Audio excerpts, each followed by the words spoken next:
2018 ఎలక్షన్స్లో పోటీ చేసినప్పుడు అంటే గెలుస్తాను అనే నమ్మకంతో పోటీ చేశారు. నేను 2009లో అయినా గెలిచేవాడిని, 2014లో అయినా గెలిచేవాడిని, 2018లో కూడా గెలవడానికి ప్రధాన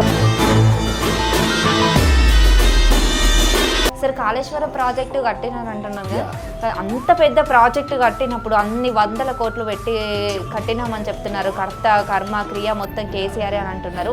మేడిగడ్డ బ్యారేజ్ ఏమో చిన్న వర్షానికి అప్పుడు అంటే ఎలక్షన్స్ అయిపోయాక చిన్నగా వచ్చిన వర్షానికే అంత డ్యామేజ్ అయింది కదా సార్. మరి అంత పెద్ద ప్రాజెక్టు కట్టినప్పుడు అన్ని చిన్న చిన్న అయినా చూసుకోవాలి కదా.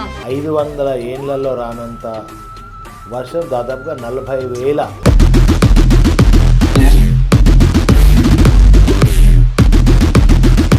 పార్టీ పదవి కోసమే దూరం చేశారా పార్టీ నుండి కవితని?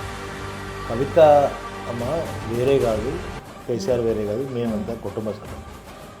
తనను వెనకుండి నడిపిస్తున్నది బీజేపీ. అదేనమ్మా నేనేమంటున్నా, అబద్ధాలను నమ్మిరమ్మా. సరే, ఇప్పుడు నెక్స్ట్ సీఎం కేసీఆర్ తర్వాత కేటీఆర్ అవుతారని అంటారు.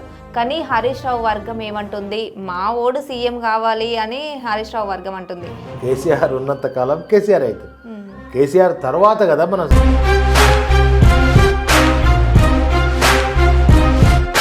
నాన్నగారు నా చిన్న వయసులో 5 సంవత్సరాల వయసులో చనిపోయారు. మా అమ్మగారు చాలా కష్టపడి